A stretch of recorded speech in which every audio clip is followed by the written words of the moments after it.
Dedicaremos este vídeo a realizar algunos ejercicios relacionados con la superposición de ondas.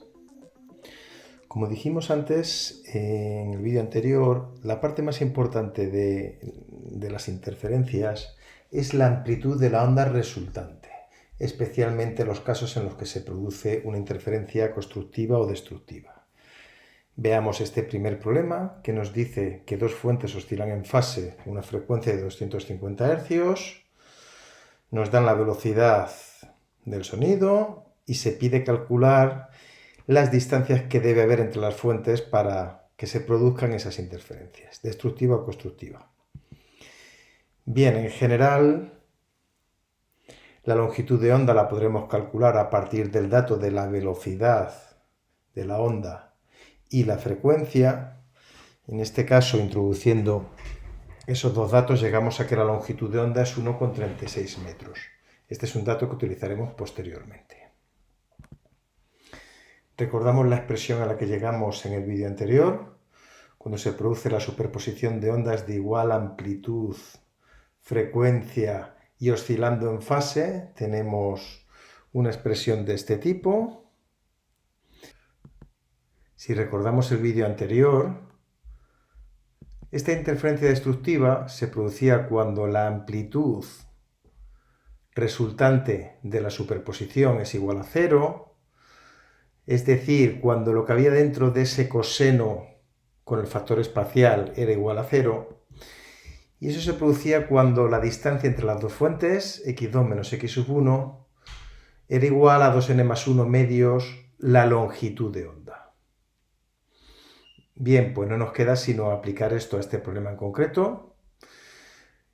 Bueno, pues realmente esa distancia entre las dos fuentes va a ser pues, un medio de la longitud de onda, 3 medios, 5 medios, etcétera, que si lo ponemos en forma general tendremos que es igual a 2n más 1 partido de 2 por 1,36 metros, que es la longitud de onda.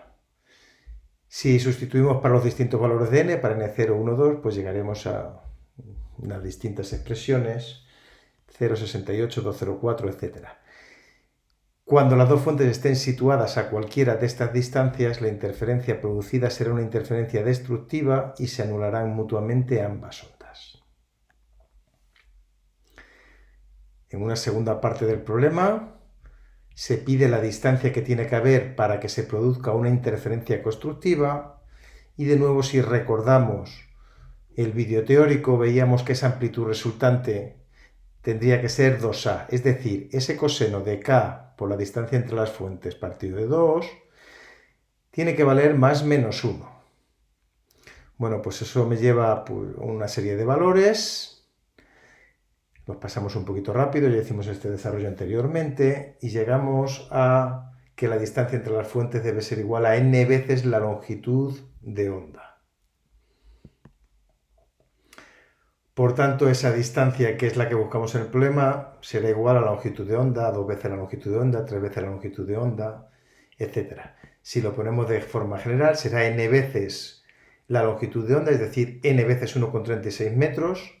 Y si sustituimos para distintos valores de n, pues obtendremos que se produce una interferencia constructiva cuando las fuentes se superponen, es decir, cuando esa distancia es 0, o bien cuando es 1,36 metros, 2,72, etcétera, etcétera.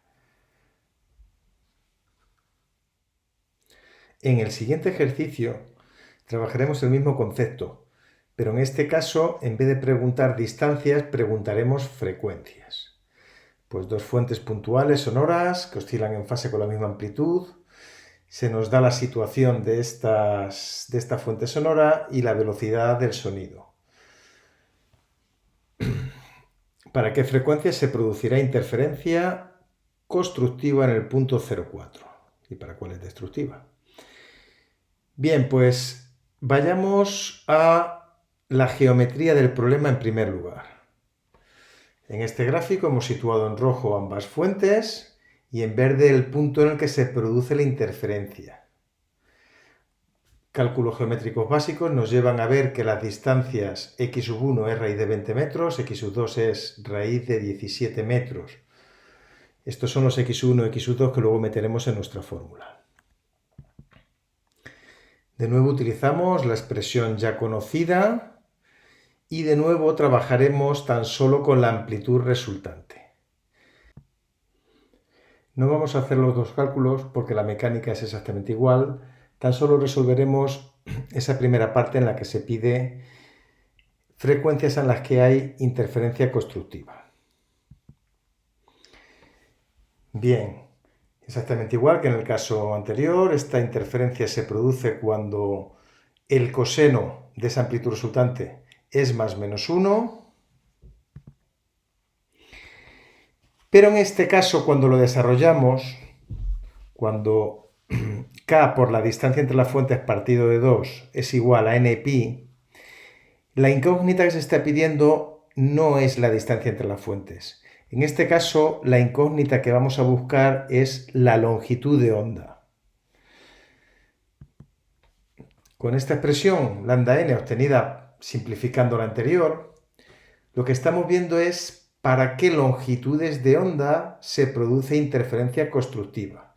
Le ponemos ese subíndice n para señalar que cada longitud de onda se podrá obtener a partir de darles valores 1, 2, 3, etcétera a esa expresión. No obstante, en el problema no se piden no se piden longitudes de onda, lo que se piden son frecuencias. ¿Cómo los convertiremos? Pues a partir de la velocidad. Igual que en el caso de antes, tenemos que la velocidad es longitud de onda por la frecuencia, así que frecuencia es velocidad partido de longitud de onda.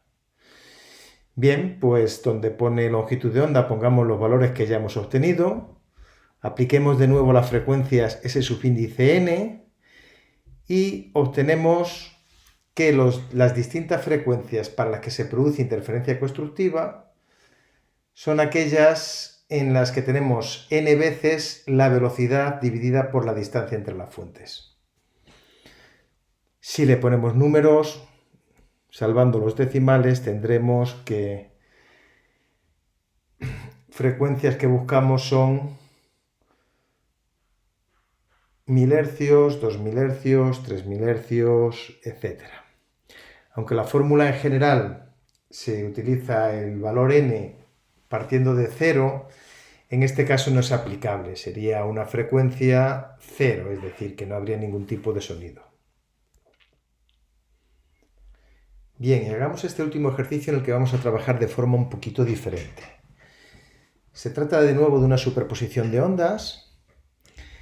Si nos fijamos en el enunciado, vemos que se trata de dos ondas de la misma amplitud, 0,2, mismo número de onda, 4π, misma frecuencia angular, π.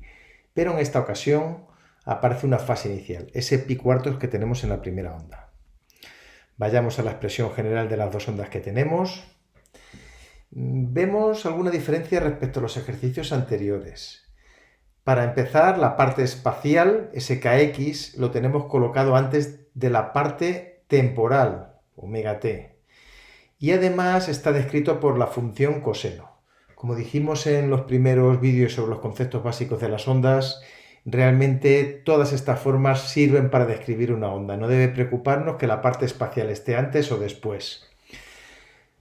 Lo que sí que haremos será seguir el mismo procedimiento de ejercicios anteriores, de los conceptos teóricos del vídeo anterior, es decir, sumar directamente estas dos expresiones que tenemos ahí. En este caso son dos cosenos, por lo que necesitaremos la suma de dos cosenos, coseno de A más coseno de B. Este problema ya lo resolvimos en la parte teórica, hay que aplicar esta expresión, sumar lo que tenemos dentro de cada coseno, trabajar un poquito con estas expresiones para llegar a una fórmula como esta que aparece en la pantalla. Si me fijo bien, veo que los dos cosenos que hay, uno incluye parte espacial y parte temporal, el que está en primer lugar, y otro que tan solo tiene parte espacial. Además, en ambos aparecen ahora las fases del movimiento.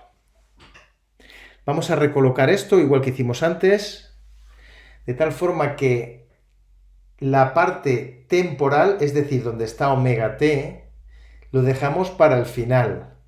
esa parte no nos va a interesar. En los problemas de interferencia, generalmente lo que se trabaja es con la amplitud resultante. Y la amplitud resultante es el resto de la expresión. Es decir, 2 veces A por el coseno de K, distancia entre las fuentes partido de 2, más diferencia entre las fases partido de 2. Lo que nos está pidiendo es determinar la amplitud de la función de onda resultante, es decir, nos está pidiendo cuánto tenemos, cuál es el valor que tenemos ahí dentro de ese recuadro rojo. Lógicamente nos dan datos, nos dicen que la amplitud es 0,2 y nos dicen que las ondas coinciden en el espacio, es decir, vamos a decir que x sub 1 sea igual a x sub 2. Pues con estas premisas, nuestra amplitud resultante realmente será igual a un número de onda que nos va a dar igual en el problema, multiplicado por 0, más la diferencia de fases partido de 2. Si operamos lo que tenemos en esta expresión de la amplitud resultante, llegaremos al valor final de 0,4 por el coseno de pi.